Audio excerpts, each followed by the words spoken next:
Et dans un instant, la une des quotidiens qui nous sont parvenus ce mercredi 21 mai de l'an 2014, une revue de la presse qui nous est présentée et proposée par Pabès Diba. Bonjour. Bonjour. Danger à Dakar avec ce que le populaire appelle péril électrique. Un aperçu, le journal souligne que 7% seulement des installations électriques des logements sont conformes aux normes. Seuls 13% des établissements recevant du public à Dakar sont sûrs. Et sur 5401 incendies, 2740 sont liés à l'électricité.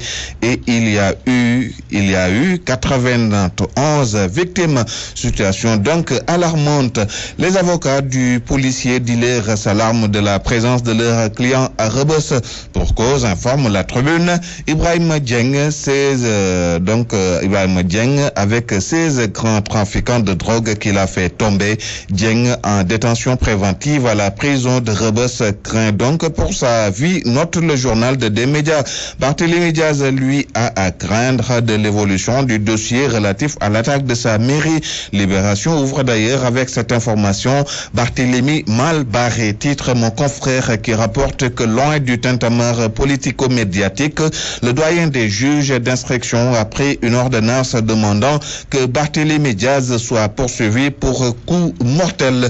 La charge revient maintenant au parquet d'organiser le procès. Parlons de politique avec cette position tranchée du président du groupe parlementaire Benno Bokk Yakaar à propos notamment de la liste non paritaire et le statut spécial de Touba.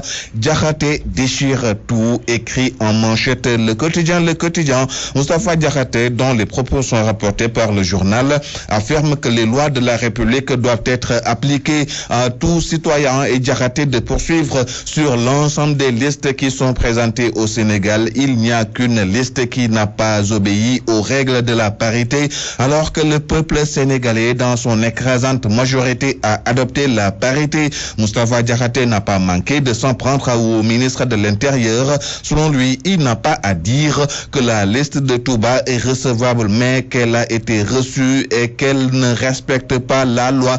Touba va donc apprécier, mais en attendant, parlons de ce que le populaire appelle guerre des mots entre l'ex et l'actuel PM.